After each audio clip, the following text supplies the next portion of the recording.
सभी को मेरा नमस्कार। एक बार फिर से आपका स्वागत है अपने यूट्यूब चैनल ऑनलाइन क्लासेस गुरु में। हम आपके लिए लेके आए हैं कक्षा 8 विषय विज्ञान, जो राजस्थान बोर्ड का जो आपके 1 अप्रैल 2024 को जो होने वाला है। समय आपके 2 बजे से लेकर 4:30 बजे जो पेपर होने वाला है, किस प्रकार से आने वाला, सारी जानकारी इस वीडियो के माध्यम। तो इससे पहले आप मेरे चैनल पर जाकर देख सकते हैं, जो 28 मार्च 2024 को जो इंग्लिश का पेपर हुआ था, 30 मार्च 2024 को जो गणित का पेपर हुआ था, संपूर्ण हल इस चैनल के माध्यम से हम आपको प्रोवाइड करवा दिया है। तो आप जाकर देख लीजिएगा कौन कौन से प्रश्न आपके राइट हुए हैं। सभी प्रश्न 1 से लेकर 25 तक, बहुत सारे इस चैनल पर मैंने वीडियो अपलोड किए, बहुत सारे क्वेश्चन उनमें से आ चुके हैं, आप देख सकते जाकर। तो देखिएगा, ये कक्षा 8 का जो विषय विज्ञान का जो पेपर है, पूर्णांक 80 अंक के रहने वाले हैं। समय 2 घंटे 30 मिनट है। तो देखिएगा, जो प्रश्न है, पहला प्रश्न है आपके, ईंधन के उसमें मान का मात्रक क्या है। तो यहाँ पर उसमें मान का जो मात्रक है वो क्या है, वो आपको बताना है। तो देख लीजिएगा इसका आंसर। यहाँ पर देखेंगे इसका आंसर, देख सकते हैं आप इसका आंसर। तो यहाँ पर इसका जो ऑप्शन है राइट स हो जाएगा। क्या हो जाएगा? स, जूल। जो जूल दे रखा है इसका राइट हो जाएगा। पेट्रोलियम का कौन सा उत्पाद सड़क निर्माण के काम में आता है। तो पेट्रोल, डीजल, बिटुमेन या फेरेमिन, मोम। तो इसका करेक्ट आंसर हो जाएगा, इसमें आपके क्या हो जाएगा? अ हो जाएगा। क्या राइट हो जाएगा? ईंधन के उसमें मान का मात्रा क्या होगा? केजी। क्या होगा? केजी, ये होगा। और इसका जो पेट्रोल का मान है वो क्या होगा? बिटुमिन होगा। फिर भारतीय विशाल गिलहरी का क्या नाम है। तो इसमें चार ऑप्शन दे रखे, विसन, किशन और या रतन। तो इसका जो करेक्ट आंसर है विसन। क्या नाम है? विसन। नेक्स्ट देखिएगा, नेक्स्ट जो प्रश्न है, कर्ण पट कंपनों को कहाँ भेजता है? बाह्य कण, आंतरिक कण, मस्तिष्क या इनमें से कोई नहीं। तो इसका जो करेक्ट आंसर हो जाएगा वो हो जाएगा आंतरिक कण। नेक्स्ट देखिएगा प्रश्न, व्यस्त यातायात में ध्वनि प्रबलता होती है 30 dB, 60 dB, 70 dB या 90 dB।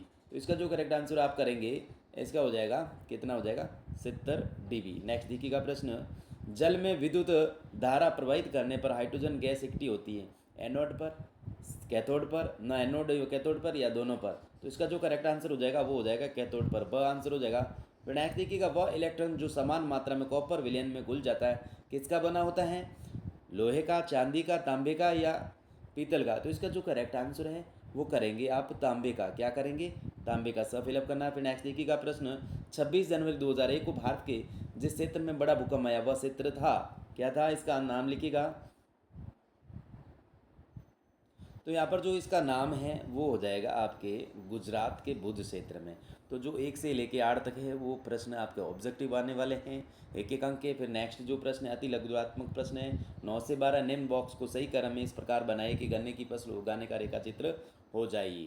तो यहाँ पर देख सकते हैं, इनको मिलान के लिखना है। तो यहाँ पर देखिएगा इसका आंसर, सबसे पहले मिट्टी को तैयार करना, जिसमें क्या करेंगे? खेत की जुताई, खाद देना। ठीक है, सबसे पहले क्या करेंगे? खेत की जुताई करेंगे। क्या करेंगे? खेत की जुताई। फिर होगा आपके बुआई। ठीक है, फिर होगा मिट्टी तैयार करना। फिर क्या होगा? फिर नेक्स्ट है फसल को चीनी मिल में भेजना। ठीक है, फिर है कटाई। तो इस प्रकार से आपको लिखना है। नेक्स्ट देखिएगा प्रश्न 10 नंबर, सूक्ष्म जीवों के मुख्य वर्ग कौन कौन से हैं। तो सूक्ष्म जीवों के जो मुख्य वर्ग है, जीवाणु, कवक, प्रोटोजोआ और कुछ शैवाल हैं। फिर कॉक के उपयोग लिखिए। तो कॉक का उपयोग बहुत से धातुओं के निष्कर्षण में किया जाता है, इस्पात के औद्योगिक निर्माण में ये उपयोगी है। कॉक का उपयोग एक ईंधन के रूप में होता है। कॉक बिना धुआं छोड़े जलता है, इससे यह अच्छा ईंधन है। फिर नेक्स्ट प्रश्न है, कमानीदार तुला से बल का परिमाण कैसे ज्ञात करते हैं। तो कमानीदार तुला, तो आइए देखिएगा इसका आंसर। यहाँ पर देख सकते हैं जो 9 नंबर प्रश्न था, पहले मिट्टी तैयार करना, फिर खेत की जुताई, फिर बुआई, फिर फसल को चीनी मिल में भेजना, कटाई, सिंचाई और खाद देना। सूक्ष्म जीवों के मुख्य 4 वर्ग, जीवाणु, कवक, प्रोटोजोआ, कुछ शैवाल, एक अन्य वर्ग विषाणु भी होते हैं, यह सूक्ष्म जीव होते हैं, किंतु यह।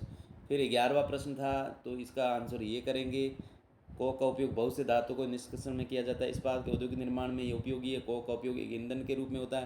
कोक बिना धुआं छोड़े जलता है, इसलिए एक अच्छा ईंधन है।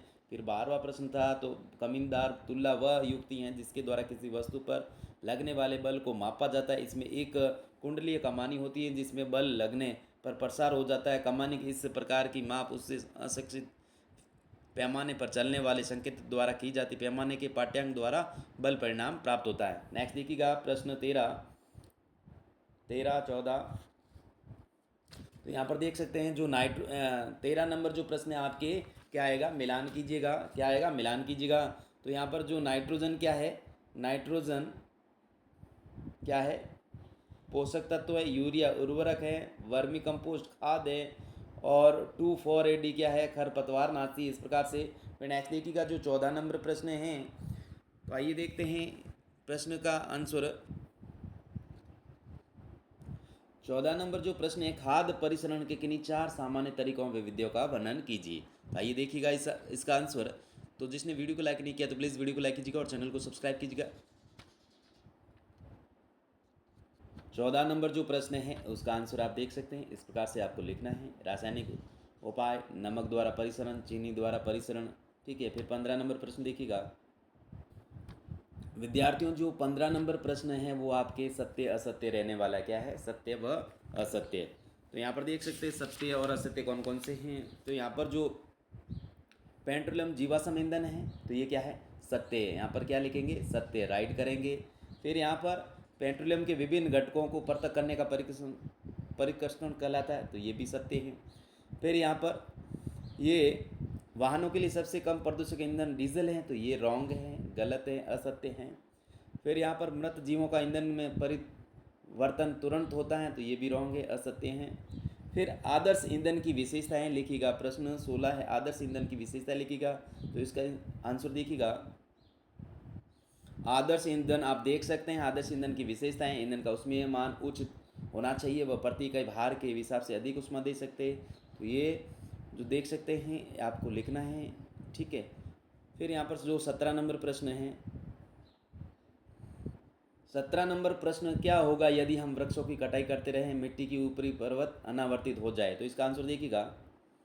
तो इसका आंसर 17वें का देख सकते हैं, यदि हम वृक्षों की कटाई करते रहें, मिट्टी की ऊपरी पर्वत अनावर्तित होने पर। नेक्स्ट देखिएगा प्रश्न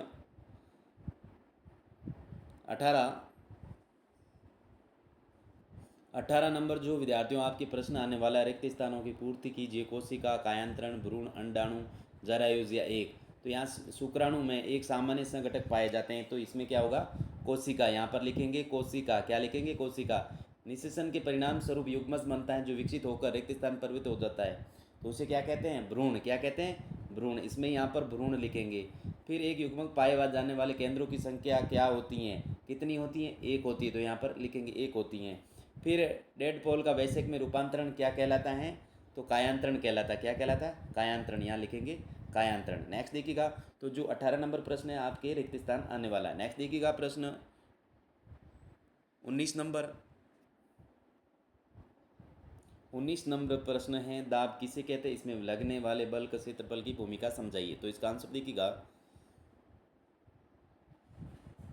19 नंबर का प्रश्न का आंसर ये है, देख सकते हैं आप अच्छी तरह से। नेक्स्ट जो प्रश्नों के आंसर है अगले वीडियो में हम आपको जल्दी प्रोवाइड करवा देंगे। Thanks for watching. वीडियो देखने के लिए धन्यवाद।